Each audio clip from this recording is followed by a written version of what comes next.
Boa tarde, feliz ano de lutas para nós, meu povo, com sangue nos olhos, coragem e ousadia. Começamos agora mais um Stop Perseguições, um programa destinado a denunciar injustiças cometidas pelo sistema judicial contra pessoas como eu e você, que lutam por justiça social.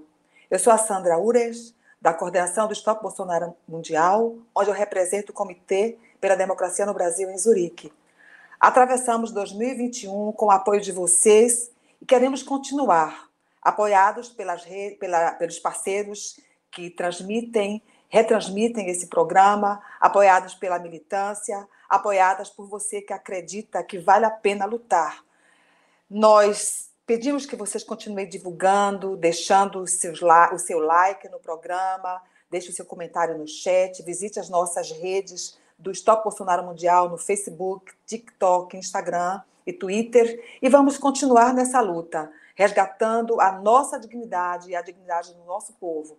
Comigo estão a companheira Cleide Martins, da coordenação do Stop Mundial, Bolsonaro Mundial, e membro da ABJD, e o companheiro Henrique Pisolato, nosso convidado fixo, militante de direitos humanos, aposentado do Banco do Brasil, sobrevivente do Mensalão Mutirão. Nossa solidariedade às vítimas do Covid, da gripe influenza, da fome, da miséria, da violência social e policial, consequências do governo genocida, que representa em si o golpe iniciado em 2005 no Mensalão Mutirão, onde o sistema judicial, a mídia corporativa, parte dos militares e do parlamento se aliaram para destruir Lula, então presidente, o PT e toda a esquerda do nosso país. Resistimos e chegamos até aqui e continuaremos ousando para virar esse jogo. As práticas do Mensalão Mutirão, aprofundadas pela Lava Jato e adotadas em todo o país por meio de operações ilegais e absurdamente abusivas, promovendo espetáculos midiáticos, assassinatos de reputação, mentiras, torturas psicológicas, condenação e prisão de inocentes, continua. Elas não pararam. Tudo isso sob a ação direta do sistema judicial que subverte as regras, as leis e os princípios democráticos, usando como arma política contra nós que lutamos por justiça social. Temos um país em frangalhos, um país com muita fome e miséria, um despresidente a serviço do capitalismo mundial. E temos a nós mesmos também. Ninguém solta a mão de ninguém na luta por direitos e garantias sociais para todo o povo brasileiro. Cleide, companheira linda, é com você. Boa tarde, boa noite a vocês que nos assistem, com votos de feliz 2022 de lutas. Boa tarde, Júlio Menezes, boa tarde, Salve, o Nonato, Marlene Costa, Cláudia Camilo, nossa querida, que está aqui comentando já no chat, nos saudando e prestigiando esse programa. Hoje contamos com a presença do Leonardo Stocca. Seja muitíssimo bem-vindo, Léo, é um prazer imenso tê-lo conosco. Muito obrigado, Cleide. E especialista em jornalismo político, é colunista do Portal 247, uma brilhante atuação nas mídias digitais através de seu canal no YouTube e na TV Brasil 247. A imprensa corporativa cobrou muito do PT uma autocrítica. Hoje está muito claro que Lula não é ladrão, que Moro, junto com procuradores de Curitiba, montou um esquema de corrupção, que Bolsonaro nunca representou a política nova, mas sim a velha política que privilegia os ricos e, para isso, piora as condições de vida da população. Léo, quem deve fazer a autocrítica? Quem atuou para chegarmos à situação de caos e de destruição que vivemos hoje? E Pisolato, você também pode interagir respondendo a questão. Eu queria agradecer as pessoas que estão participando, agradecer o convite e já começar dizendo o seguinte: partido político, quem precisa alcançar o povo não faz autocrítica, corrige os erros. Existe uma diferença muito grande entre entregar para o inimigo armas para que o inimigo use contra você, e é isso que a imprensa tentou fazer com o PT durante todo o tempo, tentou espetar para, através desse papinho de autocríticas, criar caminhos para atacar depois, ou você fazer a autocrítica para você e a partir daí você corrigir o problema. E a administração pública é uma constante busca pelo aperfeiçoamento. A administração, Cleide, é uma busca pelo aperfeiçoamento. Na administração, a gente estuda uma coisa interessantíssima, que é o ciclo PDCA, do inglês Plan, Do, Check, Act, que significa planejar, fazer, checar e agir. A autocrítica, ela acontece no momento em que o governo lança um programa social, identifica que esse programa social alcançou determinadas finalidades, mas alguns pontos fracos precisam ser resolvidos. A autocrítica é a solução dos pontos fracos. Se a gente não tivesse tido autocrítica, a gente não teria uma multiplicação do PIB brasileiro por 5 vezes o que era no período Fernando Henrique. Se o PT não tivesse feito uma autocrítica administrativa durante todos os anos que esteve à frente da administração pública, a gente não teria tirado o salário mínimo de $75 e levado para quase $400. Se não tivesse tido uma constante autocrítica administrativa, interna e necessária em qualquer gestão, a gente não teria fechado 2014 com o menor desemprego da história. Agora, quem precisa fazer autocrítica é quem errou, percebeu que estava errando e deu sequência no erro. Porque em 2013, quando nós começamos a ter esse ataque contra a soberania nacional, lá em 2013, nós começamos a perceber fim da indústria, começamos a perceber que as bagunças que estavam sendo chamadas naquele momento para perturbar o governo da Dilma estavam fechando comércios, estavam diminuindo a economia brasileira e estavam causando um racha social. O racha social é a divisão entre direita e esquerda, petralha e coxinha, classe média, pobre, trabalhador, seja lá o nome que você quiser colocar. Mas se lá atrás, desde 2013, quando a imprensa corporativa brasileira, junto com a interferência internacional e, obviamente, liderados aqui no Brasil pelo clã do Aécio Neves, não perceberam que eles estavam implementando um sistema de destruição da soberania nacional, destruição da estabilidade da riqueza nacional, eles não fizeram uma autocrítica. Ali era necessário fazer uma autocrítica. E olha, cada passo dado pela imprensa corporativa, que tanto pediu autocrítica do PT, foi sempre no sentido de piorar a situação. Nós não tivemos um movimento desde 2013 que foi capaz de nos colocar em uma situação melhor do que a que estávamos imediatamente anterior ao movimento, o que significa que, desde o início dessa brincadeira, nós só tivemos piora.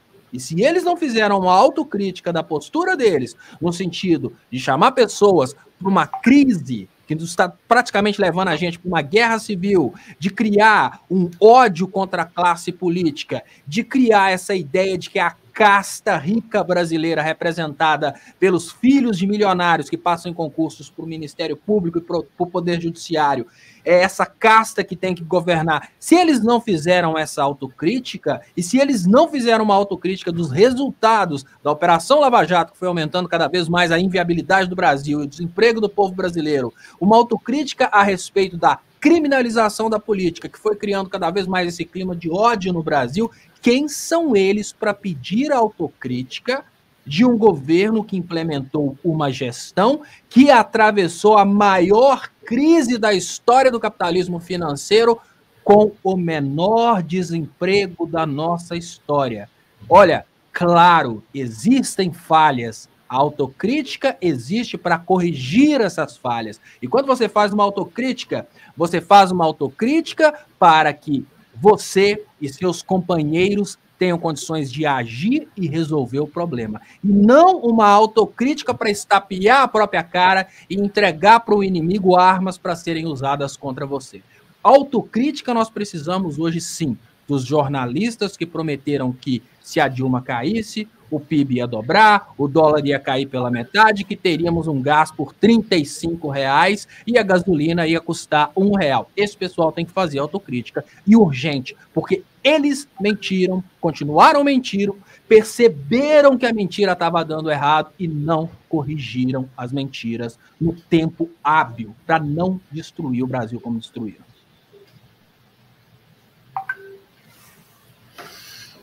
Boa tarde, Sandra, Cleide. Alegria de estar aqui com o Leonardo. Boa tarde aos companheiros, companheiras que nos acompanham. Um ano de muita sorte, que a gente vai precisar, muita luta e de retomada. Olha, a sabedoria e a forma como o Léo expôs agora faz com que a gente fique com vontade de explorá-lo e de ouvi-lo ao máximo. Eu acho que essa questão da autocrítica foi um pouco a cortina de fumaça, que é essa gente que sempre se locupletou no Brasil, que grilou terras, que produz agricultura com venenos, que não gosta de pagar salário para funcionário, que saqueia o Estado, que se aproveita do povo desde a época das capitanias hereditárias e da escravidão no Brasil. Aliás, uma escravidão que, com novos métodos, parece que ainda continua. Eles usaram essa cortina de fumaça porque começaram a sentir que estavam levando o país para o caminho errado. E, na realidade, o que nós vivemos hoje é um país entregue ao crime.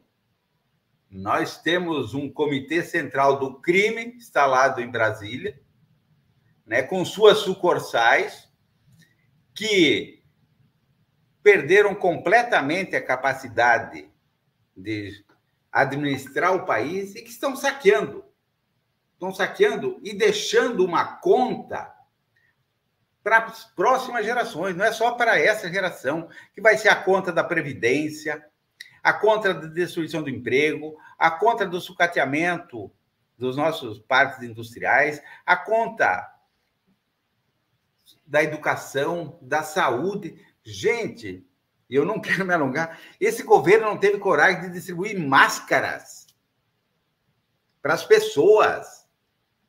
E a gente está nessa patinação há 2 anos, a todo momento, um sobressalto, e a gente morrendo, gente se contaminando. Isso sem falar de tudo que pode se falar em morte nesse país. Então, eu acho que essa foi uma cortina de fumaça para eles tentarem esconder e distrair o povo, porque, na realidade, eles eram os arautos disso. A desgraça do Brasil surgiu com uma imprensa que se vendeu, aliás, sempre foi vendida no Brasil, e com um poder judiciário que se desviou completamente do seu papel institucional e passou a referendar os crimes. Quem deveria atuar para reduzir a criminalidade, pelo contrário, entregou o país na mão. Hoje, o Brasil está na mão do crime.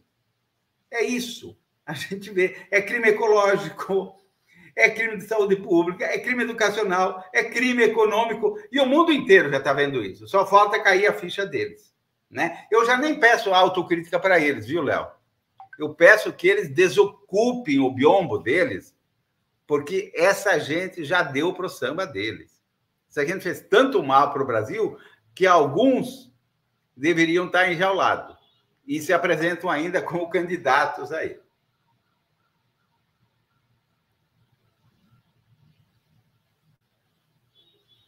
Seu microfone. Desculpa, eu vou repetir que é muita cara de pau. Mas, no nosso entender, o judiciário foi peça fundamental para definir o rumo político do nosso país. A farsa do mensalão mentirão, o golpe contra a presidenta Dilma e a prisão ilegal do Lula ocorreram pela atuação do judiciário, dos juízes, dos ministros do STF e também dos procuradores. Dentre os 3 poderes, o Poder Judiciário é o único onde não há participação popular e muito menos controle popular. Juízes, ministros do STF e procuradores não são eleitos, não são indicados pelo voto do povo. E, além disso, não existe qualquer mecanismo de controle da atuação, a não ser o Conselho Nacional de Justiça e o Conselho Nacional do Ministério Público Federal, comandados, respectivamente, pelo presidente do STF e pelo Procurador-Geral da República. Vejam só que bronca. Enfim, O que nós vemos é um judiciário, juízes e procuradores, atuando e interferindo de forma política, modificando leis, inclusive a Constituição do país, e definindo quem pode e quem não pode ser candidato a cargos políticos. Léo e Henrique, o que vocês acham dessa situação?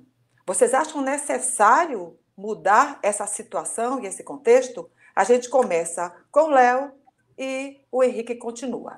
Vamos lá, Léo. Sandra, você falou uma coisa que é bem interessante. Sob a luz da Constituição de 88, principalmente como ela começa, a forma como o Brasil desenhou o sistema judiciário é totalmente incompatível com a ideia da democracia. Eu vou dar um exemplo, buscando um local onde precisamos concordar que lá estão os mais bárbaros banqueiros capazes de fazerem tudo de ruim com a humanidade, mas em termos de Constituição, eles conseguiram realmente desenvolver uma Constituição e um sistema judicial bem democrático. Os Estados Unidos.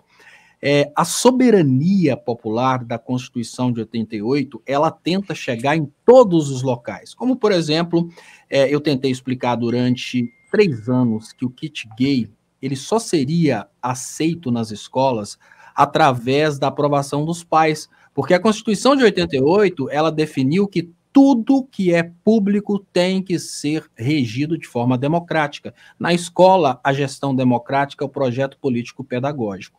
No Brasil, nós temos uma situação bem diferente dos Estados Unidos no que diz respeito às cortes. Somente os crimes contra a vida são julgados democraticamente pelo tribunal do júri. Já os outros crimes, como crimes políticos, julgamentos políticos, como o do ex-presidente Lula, eles ficam nas mãos da decisão de juízes, que na maioria das vezes são pessoas que vêm de famílias que são realmente preparados para serem pessoas ruins, são preparados para serem covardes. Se nós tivéssemos mais competência ao tribunal do júri, por exemplo, todos os crimes, vários casos relacionados ao direito civil, como nos Estados Unidos, são competência do júri, isso nos tiraria o maior obstáculo entre a democracia e a república, que é a soberania das famílias ricas através da ocupação dos cargos de poder. É totalmente incompatível com a ideia de república a investidura de um poder nas mãos de um juiz, um poder que é um poder de vida ou morte. E quando a gente fala uma coisa dessa, a gente pensa que vítima é só o ex-presidente Lula. Nós temos aqui o Pizolato, que foi vítima de um ministro do STF que lutou contra ele para ter protagonismo na Rede Globo. Olha como a gente vê a corrupção acontecendo de uma forma clara no Poder Judiciário, só que contra juízes, ministros, desembargadores, não existe punição. Um ministro subverteu completamente o processo porque ele percebeu que, ao subverter o processo judicial contra o Pizolato, ele estava fazendo, na realidade, um evento público, uma novela, um entretenimento para ser utilizado pela imprensa. Quando ele percebeu que este entretenimento estava dando para ele o like daquela época, as curtidas daquela época, que eram as aparições na Rede Globo, ele pegou mais firme. Ele não quis saber da lei, não quis saber da justiça e nem da verdade. Ele quis saber daquilo que mais agradaria aos telespectadores. Política do pão e circo. Nós tivemos a primeira demonstração disso com a construção do Coliseu Romano. O imperador chegou à conclusão que é muito mais interessante para o povo ver outros seres humanos sendo devorados por leões do que testemunhar o desenvolvimento humano da sociedade. Então ele conseguiu resolver um problema político matando pessoas num coliseu. Hoje, nós temos juízes e procuradores com o poder de jogar pessoas para serem devoradas por leões. E quando uma pessoa comum assiste uma pessoa como eu falando isso, ela olha e pensa, ao comunista defendendo Lula, defendendo político. Não! Vou dar um exemplo que aconteceu na minha casa, na minha família. A Jennifer, que todos que me acompanham conhecem, que é a minha esposa, ela foi escrava da universidade a troco de uma bolsa para estudar. A universidade cobrou a mensalidade, mesmo ela tendo sido escrava. Ela levou 3 testemunhas para o juiz, que ela era escrava da universidade a troco da bolsa. Essas 3 testemunhas também foram escravos da universidade a troco da bolsa, mas a sentença do juiz foi em favor da instituição rica. Por quê? É uma casta que defende os mais ricos. Todos nós, trabalhadores, estamos sujeitos a uma chibatada, a uma covardia do poder judiciário. E esse modelo brasileiro que permite a um juiz decidir se uma pessoa vai perder os bens, vai perder a liberdade ou vai até ser exterminada dentro de uma cadeia, porque muitas pessoas são condenadas injustamente e morrem depois dentro da cadeia, esse poder não é compatível com a palavra república. Só é compatível com república quando há uma dissolução do poder. E essa dissolução do poder só é possível no judiciário através do júri popular. O Brasil, na Constituição de 88, não instituiu o júri popular para praticamente todos os julgamentos, exatamente para manter nas mãos das famílias que vieram das capitanias hereditárias o poder final, porque no final da fritada dos ovos, até pelo princípio da tripartição dos poderes, os conflitos são resolvidos por quem? Pelos juízes. A democracia nos permite escolher quem serão os gestores, mas a palavra final será de quem? Dos juízes. E de onde vêm os juízes? Será que é um trabalhador que carrega areia e cimento ali que vai conseguir estudar o filho para ser juiz? Será que é um trabalhador braçal que vai conseguir passar num concurso para ser juiz? Não. O juiz é uma produção feita em laboratórios, e esses laboratórios são faculdades caras e concursos para juízes, e quem tem condições de pagar essa produção, sem dúvidas, é o rico, é o milionário. Não há república onde há soberania de um juiz para decidir por vida ou morte. E isso de forma literal, porque no Brasil, como nós não temos segurança no sistema carcerário, uma pessoa pode ser presa injustamente e ela pode chegar até a morte por uma decisão de um juiz. Que democracia é essa?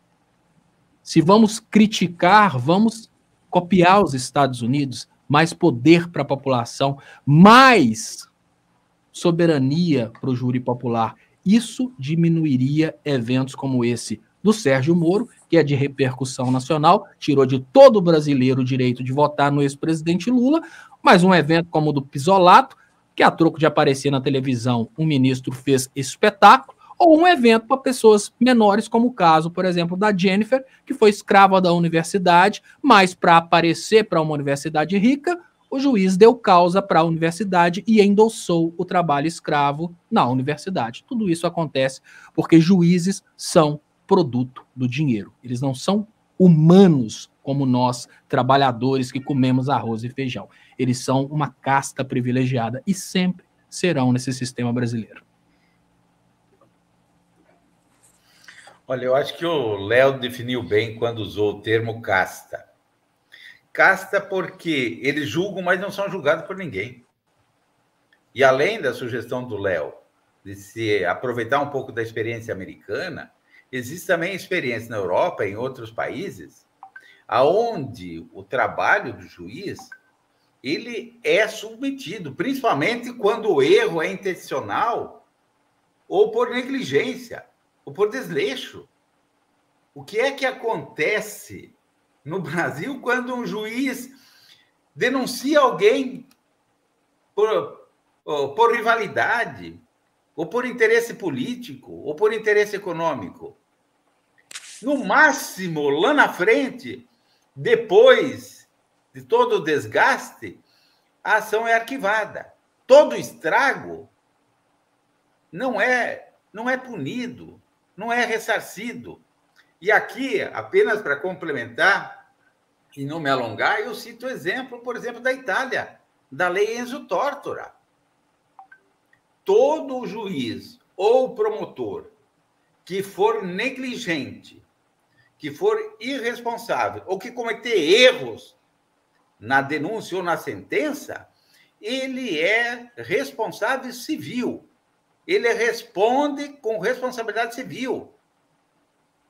Ele paga do bolso dele o prejuízo que ele causou à vítima. Não é o Estado que paga. Aqui no Brasil, nem o Estado paga, infelizmente. Né? Mas, no Brasil, o médico, se errar, paga. Pode perder, inclusive, o registro no Conselho Nacional de Medicina. O engenheiro também tem responsabilidade civil. Agora, os juízes, o judiciário, eles estão acima do bem e do mal. E é por isso que eles ultrapassam todos os limites do bom senso. Eles não se preocupam se estão destruindo o país, se estão destruindo um modelo de governo, porque fazem isso apenas para satisfazer a vaidade e a soberba deles. E isso é possível mudar. Existem fórmulas para mudar. Não é só criticar. Basta que o parlamento comece a criar leis, aprovar leis, aonde a gente não fique mais refém desse voluntarismo ou desse partidarismo, ou mais do que tudo, né? Desse antipatriotismo do nosso Poder Judiciário. Então, eu queria comentar uma fala do Estopa aí com relação ao kit gay. Me chamou a atenção a forma como você aborda, Estopa. Eu fui professora durante 20 anos, então eu tenho essa vivência de dentro da escola e estou bastante impactada ainda com uma matéria que li do Luiz Nassif a respeito do falecimento de Mário Schmidt, que era um dos autores de livro, dos mais significativos no Brasil, que foi atacado pela mídia, do mesmo jeito que todas as construções que nos derrotam e que têm derrotado os nossos projetos nessa guerra de lawfare e tal, promovida por esse conluio judiciário e mídia, né? Ele foi atacado, o livro dele foi acusado de comunista, e o que o Luiz Nassif estava argumentando aqui, o que eu posso testemunhar também, é que nas escolas existe o programa do livro didático, o MEC tem uma seleção que é aprovada por dezenas de consultores, né, que vêm fazer a análise dos livros, encaminham para a escola, e são os professores que escolhem. E a gente conseguiu, né, a mídia conseguiu convencer os próprios professores a ponto de que uma diretora de escola estava me dizendo, porque tem kit gay na escola. Eu falei, mas não é você a diretora? Então, se tem um kit gay lá, foi porque você selecionou. Porque na escola na qual eu trabalhava, nós nunca selecionamos tal coisa, né? Então, esse massacre midiático que leva um autor consagrado a ser jogado no ostracismo faz parte do mesmo tipo de perseguição que nós denunciamos continuamente aqui e que agora o Léo está somando mais um caso da esposa dele, que obteve uma sentença injusta, quando era tão fácil de ver aquilo que era justo, né? Aqui no Stop Perseguições, a gente tem reiteradamente falado a respeito do caso do Pisolato, que é esse caso que nos mobiliza de uma forma mais forte, porque a gente considera que aqui está uma origem importante e que a gente precisa elucidar esse mistério, mas a gente já falou sobre o caso de Márcia Lucena, a gente já falou sobre o caso do Luiz Sabanai. Desde abril do ano passado até dezembro, todas as terças-feiras, nós estivemos apresentando esses programas. A gente sabe que muitos outros casos precisam ser levados à luz. Mas a gente espera, viu, Léo, e você já colaborou conosco hoje, que esse seja o ano da gente buscar soluções, da gente apontar que o judiciário precisa ter controle, que a gente precisa criar mecanismos para dar esperança a essas pessoas que receberam sentenças injustas, que tiveram suas vidas destroçadas por perseguição judicial. É para isso que a gente te convidou aqui hoje. Obrigado por trazer essa colaboração. O mensalão, para a gente, escancarou o lawfare, o uso das leis do sistema judiciário para perseguir um inimigo político, que, no caso, eram lideranças ativas do PT com seus ideais de igualdade social. Essa perseguição política por meio de processos judiciais não terminou com a extinção dos processos contra Lula. Nossos companheiros, os quais citamos alguns nomes, continuam sendo perseguidos, mas há uma grande diferença. O Lula recebeu todo o apoio da direção do PT até o Lula livre. enquanto os demais petistas continuam enfrentando processos com muita dificuldade até para custear advogados. Léo, no seu entender, o que poderia e deveria ser feito para apoiar e para trazer uma solução para os casos que esses companheiros, dos quais esses companheiros continuam sendo vítimas? Olha, o que nós precisamos fazer nesse momento é um processo de conscientização social segmentada. Essa conscientização social segmentada é uma coisa que eu tenho pedido há muito tempo, e é até interessante que dentro de eu faço um mestrado em Direito na Ambra, e no mestrado em Direito, obviamente, tem juízes, né, juristas, pessoas que realmente acreditam que o direito é o ser e não apenas o dever ser de acordo com o entendimento das elites. E quando eu fiz um trabalho demonstrando que o juiz não obedece à lei, ele simplesmente usa a lei para fundamentar alguma coisa que já está na cabeça dele, isso quase gerou a expulsão minha do mestrado, não pela instituição, muito pelo contrário, a instituição gosta de divergência, mas pelos demais colegas que não queriam ouvir a ideia de que um juiz não é aquela pessoa tão pura como se imagina, que um juiz é um ser humano comum e que tem seus próprios interesses. Essa conscientização política nesse momento, ela precisa ser segmentada, porque se ela não for segmentada, e se a gente continuar trabalhando uma conscientização política de distanciamento, a perseguição vai continuar, porque vai continuar a dicotomia. Olha, o judiciário precisa perseguir esse petista, porque o petista representa o vagabundo, representa o cara que recebe a bolsa, representa aquela pessoa que comprou um carro só com a ajuda do governo, e o juiz, em contrapartida, representa a meritocracia, representa o estudo, o esforço. Esse tipo de ideologia produziu essa perseguição dos juízes e procuradores. Assim, essa ideologia produziu uma perseguição da classe média contra a classe trabalhadora. É essa ideologia que precisa ser atacada de forma segmentada. Sabe por quê? Porque se nós não atacarmos de forma segmentada, nós vamos trabalhar de uma forma rachada. De uma forma rachada, eu vou dar um exemplo para vocês. Existe uma pessoa que está com os nervos à flor da pele. Se essa pessoa tivesse condições, a gente teria mais sangue de juízes e policiais nesse rio de Ponte Nova do que a água que está transbordando aqui. Se nós não tivermos uma comunicação para diminuir a agressão de juízes, da força coercitiva do Estado, dos policiais, e aproximar as pessoas, imagine se as pessoas escutam a dor do André Constantini, os tapas do André Constantini, as agressões que sofre o André Constantini. Nós temos uma possibilidade, a possibilidade de que os juízes e a força coercitiva do Estado, que são uma casta, mas são uma quantidade muito pequena de pessoas, que eles sejam conquistados para a República Federativa do Brasil e façam parte da mesma república que nós, trabalhadores. Mas existe uma outra possibilidade. Existe a possibilidade que a comunicação do André Constantini conquiste os trabalhadores. E nós estamos falando de 95%, 96% da população. E aí a gente pode ter uma revolução com derramamento de sangue muito grande. Então, a saída para o fim das perseguições está numa comunicação com finalidade social e republicana de unir a sociedade brasileira, acabar com as perseguições, destruindo a raiz ideológica da perseguição. O juiz e o procurador, eles precisam de parar de pensar que eles precisam perseguir o cara porque o cara pertence a uma classe mais pobre e por isso ele tem que se ferrar.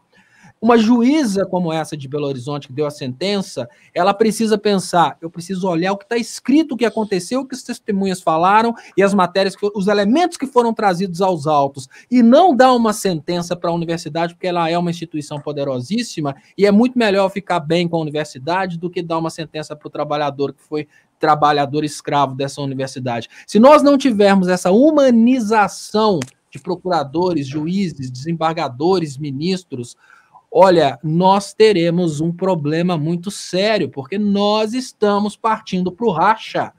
Tem pessoas que não estão aguentando mais segurar a dor dentro da garganta, segurar mortes de amigos, segurar a prisão de pessoas inocentes, e eu te falo, Tem momentos, e eu falo isso preocupado, tem momentos que eu ouço os desesperos do André Constantino contando as histórias dele e dá vontade de pegar o celular e falar, olha, André, eu sou engenheiro. Eu vou ensinar para todas as pessoas do seu grupo como que eles fazem todo tipo de arma.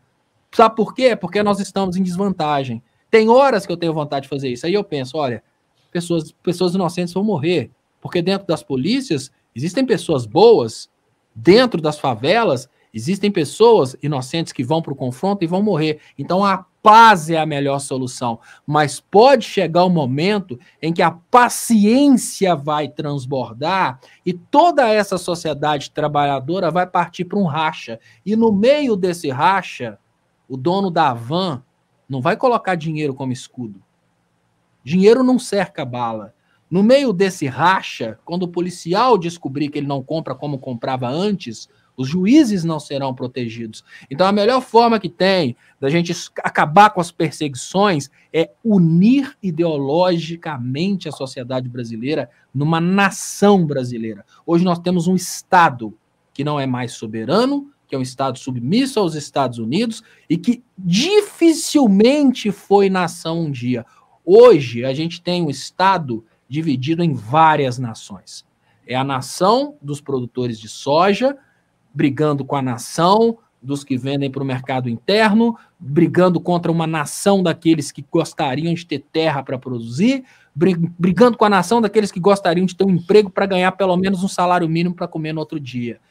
Essas nações separadas precisam se respeitar como uma nação.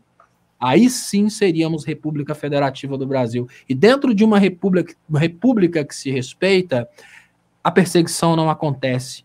Porque a pessoa lê os autos e através dos autos ela percebe que aquilo ali não é um processo lícito. E assim como os processos contra o Aécio Neves, eles sequer são julgados porque há o interesse das altas castas em manter o Aécio solto, pode ser que a dignidade faça com que o interesse dos juízes seja em manter os processos que são totalmente incompatíveis com a lei, não prosperem somente para fins de perseguição.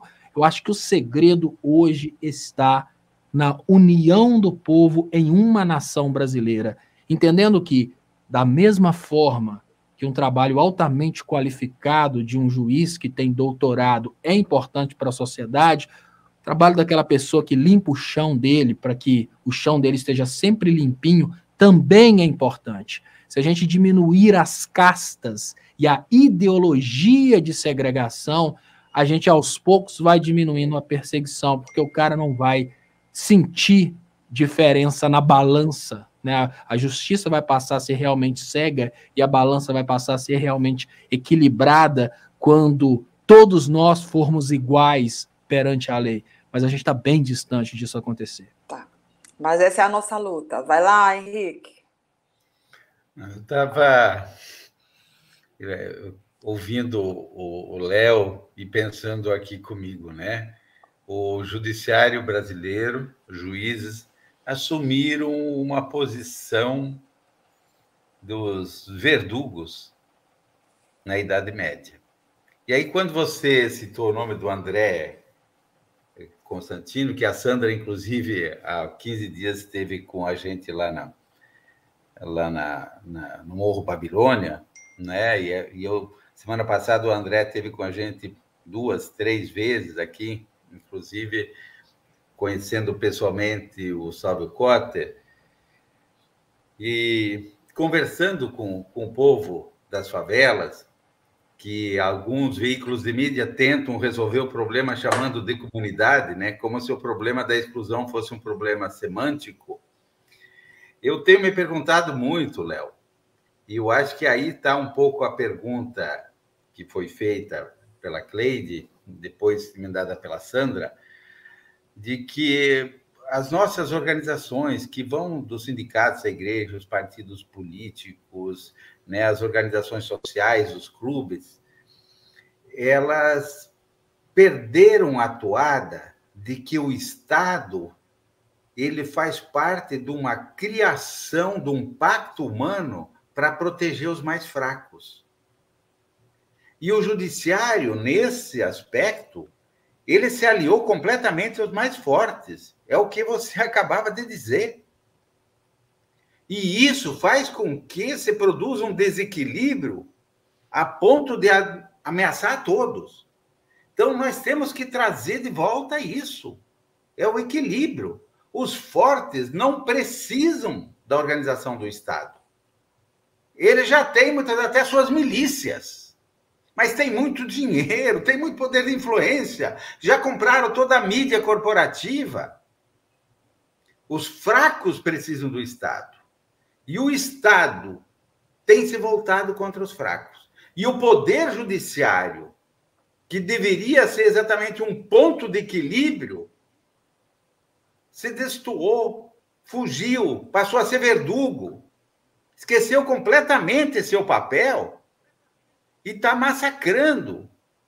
Porque toda vez, né, que os inocentes, e olha quem hoje, quem é condenado, quem é preso, quem é excluído, como são tomadas as decisões, não só sobre o aspecto criminal, sobre o aspecto civil, nas relações de trabalho, nas relações ecológicas e assim por diante.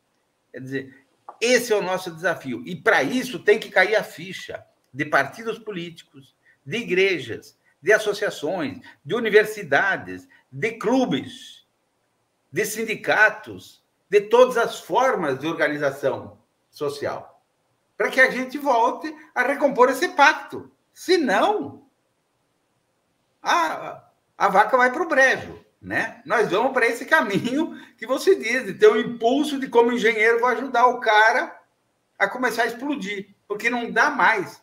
O nível de tolerância já está transbordando. Bem, me parece que a vaca já está no brejo. Ela já está no brejo. E agora a nossa luta parece um pouco maior, mas a gente não desiste. Então, vocês não acham que o Mensalão Mentirão deveria ser revisto, no mínimo, do ponto de vista político, para esclarecer que nunca houve roubo de dinheiro público e que tudo isso foi uma grande farsa? Esse esclarecimento não seria do interesse do PT e da esquerda, tendo em vista que esse é um ano eleitoral e que a gente tem muito para fazer? Léo, você e depois Henrique. Olha, sob o aspecto moral, todo o processo judicial que foi feito de forma obscura, de forma cruel, como o processo do Mensalão, eu queria até dizer, né, eu até peço desculpas para o Pisolato, eu sou totalmente descrente com a ideia de que existam partidos políticos que nunca cometeram corrupção. Para mim, a corrupção ela é uma coisa que está intrínseca ao ser humano. A corrupção, na estrito senso, ela embarca o servidor público, tem todo um tipo penal escrito de uma forma bonitinha lá, mas a corrupção acontece, assim, em lato sensu, no setor privado. O cara que é da limpeza de uma empresa, ele vai e conversa com uma pessoa lá do supermercado e fala, olha, vou comprar só no seu supermercado, aí você me dá um desconto, então você me dá uma caixinha aqui, e cada um se corrompe de acordo com o tamanho que tem. O detalhe não é a existência da corrupção. O detalhe é que insistir na corrupção é entrar na pauta do Sérgio Moro, que é uma pauta que já está morta. Eu acho que, estrategicamente, o que a gente precisa fazer nesse momento é falar sobre realizações. Porque o ser humano, ele tem fases na vida dele. Por exemplo, a pessoa mais pacífica do mundo, se for, às vezes, se ela encarar uma situação, um amigo meu uma vez falou comigo, olha, eu sou o cara mais pacífico que você conhece, mas será o que eu faria se eu chegasse na minha casa e encontrasse uma pessoa estuprando minha filha? Então, existem momentos em que o ser humano age por impulso de raiva, e o impulso de raiva faz a pessoa votar no Bolsonaro, o impulso de raiva faz a pessoa querer acabar com a política. Esse é o impulso que está sendo utilizado pela campanha do Bolsonaro, pela campanha do Moro. É o impulso de sempre dizer, você está sendo feito de otário, a urna não é confiável, é tudo fraudado. Agora a campanha do Bolsonaro está trabalhando nas obras que foram financiadas pelo BNDES e é bem difícil explicar para um fanático que o BNDES financia como qualquer outro banco e recebe pelo financiamento. Mas é uma campanha com a finalidade de matar o cara de raiva. Puta merda, o cara deu o dinheiro do Brasil para Cuba. É sempre nessa ideia de fazer raiva. Dentro deste assunto, nós não somos proeficientes. Sabe por quê? A experiência do PT está em oferecer esperança, realizações. Existe uma diferença muito grande. O que faz com que Lula se torne, nesse momento, a figura mais admirada do Brasil, e o que faz com que Bolsonaro nunca consiga, na vida, ser o ex-presidente Lula, é o fato de que as pessoas olham para o Lula sonhando com uma realização. Olha, eu quero que o Lula volte porque eu quero escolas públicas, eu quero emprego, eu quero uma casa própria, eu quero comprar um carro novo. As pessoas olham para o Bolsonaro sonhando em vingança. Eu quero ferrar aquele político, porque ele roubou. Eu quero que meu vizinho se ferre, porque ele recebe bolsa. Nós precisamos nadar a favor da correnteza atual, que é o sonho de esperança pela retomada do crescimento, pela retomada da economia, pela retomada de tudo que o governo do ex-presidente Lula representa. Isso é uma estratégia de comunicação que eu estou falando, mas isso não significa que os processos que foram feitos de forma covarde não devam ser expostos, trabalhados, e que as pessoas não devam ser jogadas no lixo da história. Joaquim Barbosa precisa ocupar o lixo da história do lado do Sérgio Moro. O brasileiro precisa entender que, por causa da vaidade, pessoas fazem coisas cruéis. Tudo isso, sim, mas há um risco muito grande da gente explorar isso no ano eleitoral. Porque, ao tentar explicar para o povo inculto, tanto de política quanto de direito, sobre as malandragens da Rede Globo a respeito do mensalão, a gente vai estar repetindo a palavra mensalão. E o brasileiro foi programado para associar mensalão com roubo e com PT. Então não é estrategicamente interessante insistir nesse assunto. Esse assunto vai assustar as pessoas. É interessante insistir em realizações. Lula constrói, gera empregos, mas isso não significa que, em paralelo, a gente deva trabalhar a retificação de covardias que foram realizadas, tanto no aspecto judicial, como é o caso da estrutura de toda a desgraça econômica brasileira, que foi o início de tudo, Joaquim Barbosa e o mensalão, né, principalmente por causa dos petiscos que a Rede Globo estava dando para ele. A Rede Globo dava os biscoitinhos e ele comia os biscoitinhos, ficava agradado e ia fazendo a palhaçada toda. Mas principalmente em função de como a terceira via está sendo desenhada. A terceira via está sendo desenhada em cima da ideia de luta contra a corrupção. Nós precisamos desenhar a primeira via, que é o ex-presidente Lula, em cima da ideia de reconstrução, em cima da ideia de esperança. Mas abandonar a retificação das mentiras que foram feitas pelo Poder Judiciário, a retificação das covardias que foram feitas contra a ex-presidenta Dilma, abandonar isso é covardia, abandonar isso é falta de caráter. E eu digo mais, se o PT não tivesse abandonado a presidenta Dilma, se o PT tivesse lutado unido por todos os seus, hoje ele não teria sido fragilizado como foi. Eu digo da seguinte forma, já dei essa dica muitas vezes para os funcionários públicos e eu acho que isso deveria acontecer com todos os políticos, de todos os partidos. A resposta dos funcionários públicos, de todas as instituições públicas, a uma proposta de privatização deveria ser uma greve geral. Deputado fulano de tal propõe privatizar a empresa tal. Todo funcionalismo público para. Qual a condição? A renúncia daquele deputado. É assim que se amedronta um fascista. Olha, quem propor privatização ou sai ou o setor público para. Simples assim. Mas o setor é tão fragilizado, mas tão fragilizado, que eles possuem medo. Os eletricitários entram em greve, a Petrobras fica olhando. Aí depois a Petrobras entra em greve, os Correios ficam olhando. Os Correios estão na mira, entram em greve. o resto do funcionalismo público fica olhando. É preciso união. E a união, um por todos e todos por um, ela deve acontecer no funcionalismo público e deve acontecer também nas esferas políticas. Quando a perseguição política acontecer, eu sou totalmente a favor de que o Aécio Neves seja preso pelos crimes que ele cometeu. Mas se o Aécio Neves começar a ser perseguido por um motivo político totalmente infundado, seria a obrigação de toda a classe política se levantar contra o perseguidor. Porque ali você está lutando contra uma injustiça e não em favor do Aécio Neves. E eu estou dando o exemplo do cara mais odiado pela sociedade brasileira que tem cérebro, para que vocês tenham ideia de que perseguição é perseguição. E a única forma de combater a perseguição é com a união.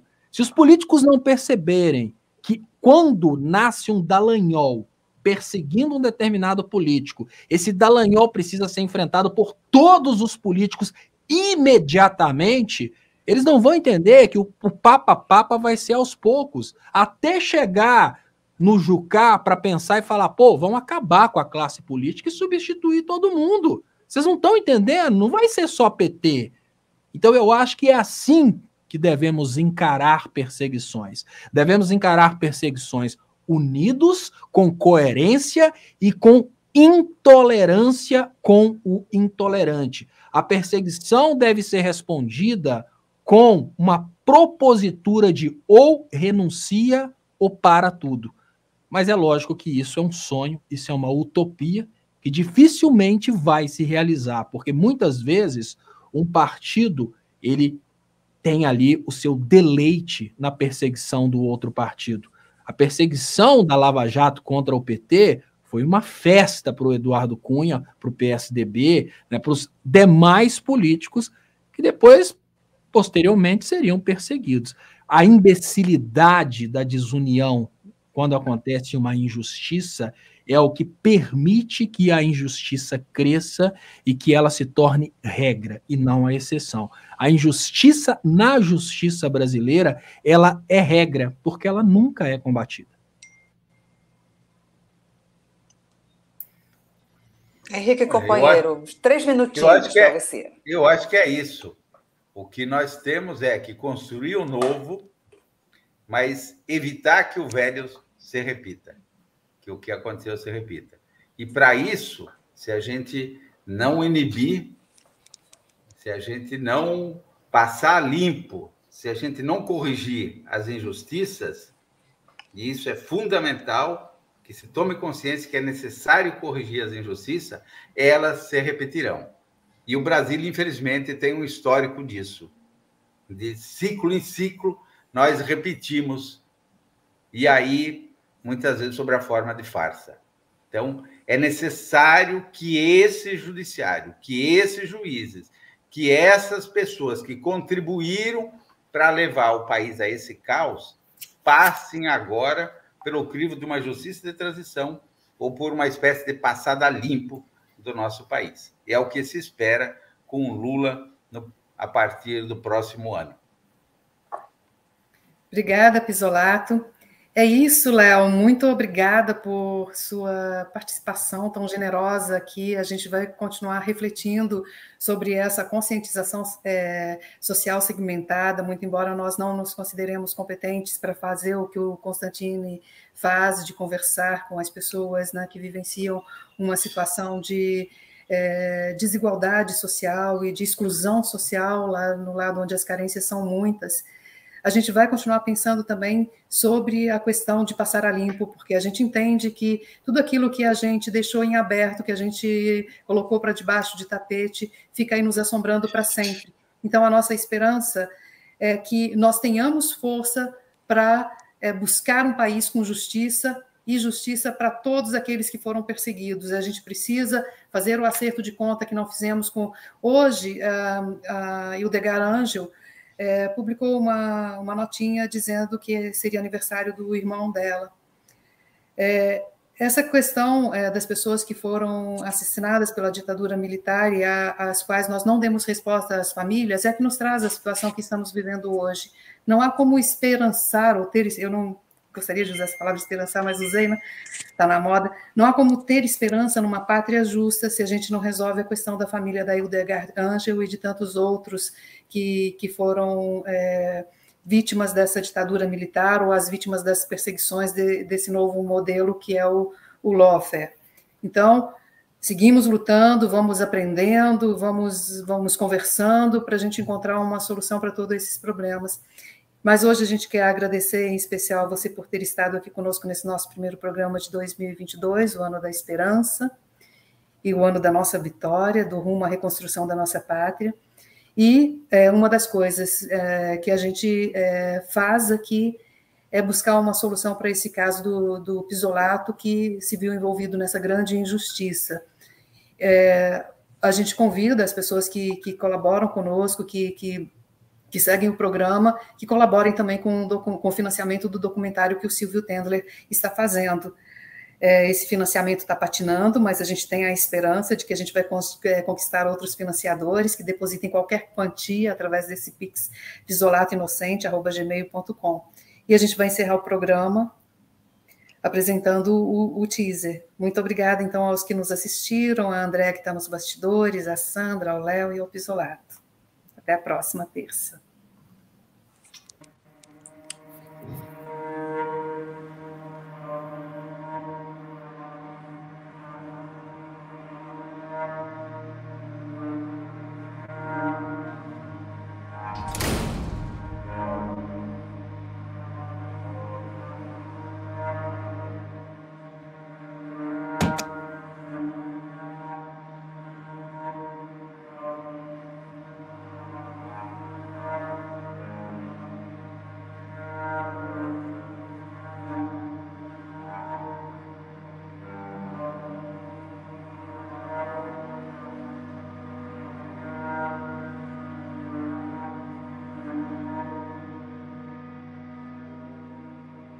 Eu tenho certeza de uma coisa: eu sou inocente e gostaria que os que me condenaram provassem que também são inocentes. No caso, os depósitos de 73.851.000 na conta da DNA Propaganda só ocorreram porque assim determinou o réu Henrique Pisolato.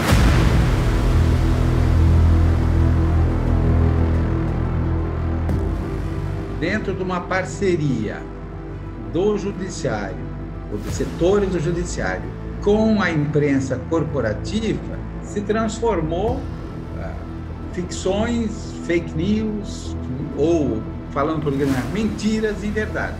A defesa trouxe prova documental, prova testemunhal e prova pericial durante o contraditório para demonstrar que os recursos eram privados da empresa privada CBMP, Companhia Brasileira de Meios de Pagamento, que usava o nome de fantasia de VisaNet. O dinheiro que o Joaquim Barbosa disse que era do Banco do Brasil, não era do Banco do Brasil, era da VisaNet.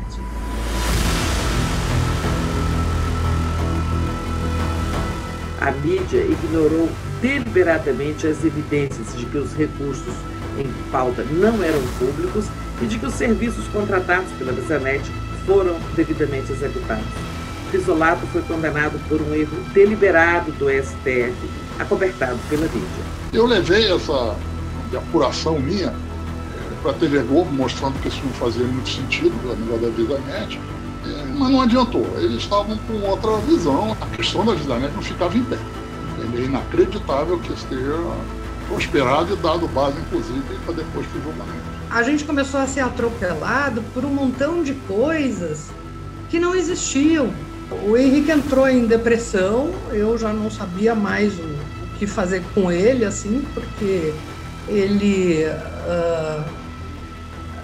assim, ele viveu um momento psicológico, assim, né, horrível, assim, a ponto que eu não podia mais deixá-lo sozinho em casa, eu tinha medo que fosse acontecer alguma coisa, né.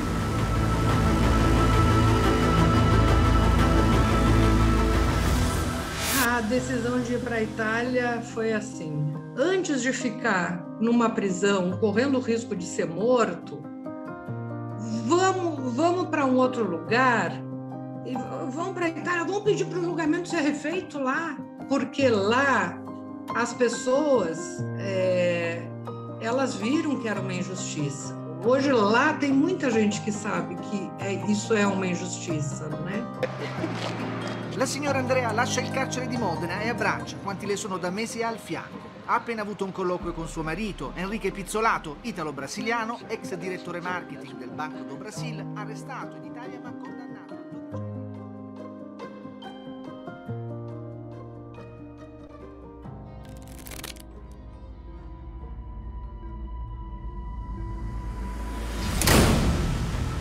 Aí do dia para a noite eu sou transformado em ladrão, corrupto, desviador de dinheiro, e aí não foi só eu que teve que pagar essa pena, acabaram com a minha família. É um massacre. E vão por cima dos teus familiares. Quando eles já não conseguem mais se saturar, eles abrem processo contra os teus parentes, não precisa de nada. Eles abrem, os juízes aceitam, em 2 meses te condenam. O balanço da passagem dele pelo Banco do Brasil, por uma auditoria oficial, mostra que não houve uma diferença nos balanços financeiros. Ou seja, não se prova nenhum desvio. Não sei mais quanto vivo, 1 ano, 2 anos? Não tenho mais saúde para nada. Mas até a última gota eu vou gritar. Não me rendo.